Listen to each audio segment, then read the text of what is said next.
The prairie stretched endlessly beneath the fading orange glow of sunset, the wind carrying dust and memories over the lonely road where Clara finally collapsed to her knees, her two children clinging desperately to her torn dress as though she were the last bit of certainty they had left in the world.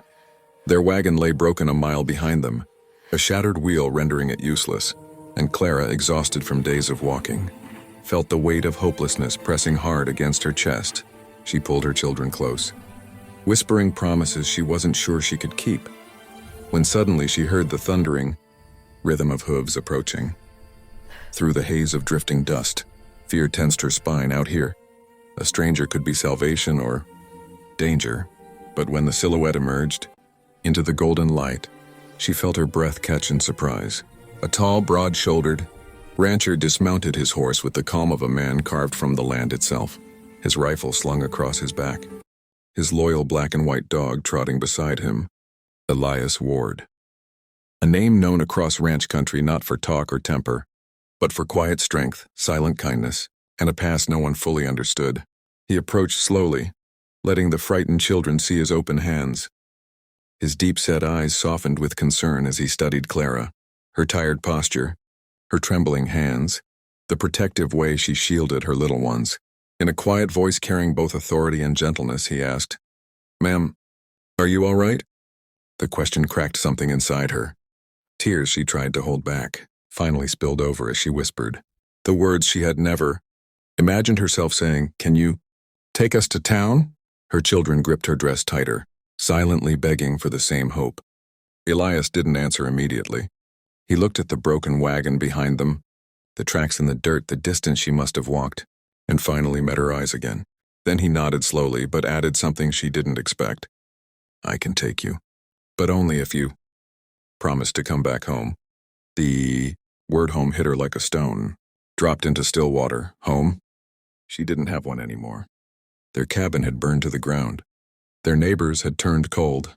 Her world had fallen apart. Yet Elias didn't look like a man proposing a riddle. He looked like a man offering a path she wasn't yet brave enough to imagine. Still, she nodded. I promise." Something in his eyes warmed at her answer. Then he helped her children onto his horse with gentle patience before guiding Clara onto his wagon. As they traveled toward town, the sky burned gold, then crimson, then deep violet. Clara watched Elias walking beside the wagon, steady, protective, watching the horizon like he expected trouble before it arrived. Something about him made her feel safer than she had felt in months. She didn't understand why he had offered help with such quiet intensity, but she felt a fragile hope begin to take root inside her chest. By the time the first lantern lights of Willow Creek appeared in the distance, Clara's children were asleep against her shoulders. Elias led the wagon across the wooden bridge and down the calm, dimly lit street toward the sheriff's office, where Sheriff Dalton waited outside as though expecting them. His stern face softened when he saw Clara. "You're Clara McKenna?" he asked gently, his eyes dropping to the letter she clutched in her hand. A letter written in her late husband's handwriting. A letter she couldn't bear to open twice. Clara nodded cautiously. Dalton motioned toward the doorway. Inside sat an elderly woman with silver hair braided over her shoulder, her eyes shimmering with unshed tears. The moment Clara saw her, a strange shock of recognition rushed through her. Not clear memories, but a haunting familiarity. The woman stood shakily, her voice cracking as she spoke. "Clara, you look just like your mother did the day she left here." Clara froze. Her mother? The mother she barely remembered? The one who left long before she could understand why. The woman, Margaret. Lawson explained through trembling words that Clara's mother had fled Willow Creek decades ago after heartbreak and misunderstanding tore their family apart. She had written letters for years, but they never reached their destination. Only her final letter revealed everything: the truth, her regrets, and the fact that Clara, her daughter, deserved to know her roots. Clara listened with tears streaming silently down her cheeks, overwhelmed by the sudden discovery of a family she never knew she had. Margaret reached for her hand, and Clara, without thinking, let her. The touch felt both strange and comforting, like a connection she had longed for without realizing it. Elias leaned quietly against the wagon during the entire explanation, observing with calm understanding, as though he knew this reunion was needed. perhaps even destined. When Clara finally looked at him, their eyes met, and she saw something steady and unspoken in his gaze, something that told her he had brought her here not by accident but out of a deeper instinct to protect, to guide, maybe even to care. Sheriff Dalton cleared his throat. "You're welcome here. You and the young ones, food, beds, a safe place to breathe again." His words hit Clara with an unexpected force. For the first time since her life had shattered, she could imagine waking up without fear.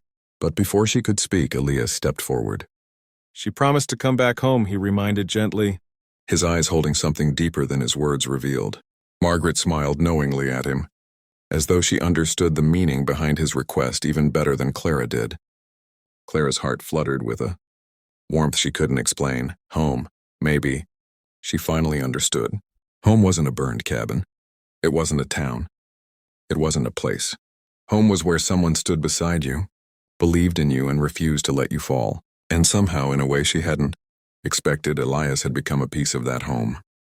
Clara looked around her, at the sheriff offering protection, at Margaret offering family, at her children now clinging happily to their newly discovered grandmother, and finally at Elias, who held her gaze with a quiet strength that made her feel less alone than she had felt in years. And in a soft voice filled with both fear and hope, she whispered, "Maybe this is home." Elias nodded once, a faint smile tugging at his lips. Maybe it is. And just like that, under the blanket of the night sky, Clara's life didn't just continue, it began again. If you enjoyed this emotional Western tale of courage, destiny, and new beginnings, make sure to subscribe to the channel. Your support helps bring more powerful stories like this to life. Stories filled with heart, suspense, family, and hope. Hit the like, share, and subscribe button so you never miss the next chapter of this incredible journey. Your one click keeps these stories alive.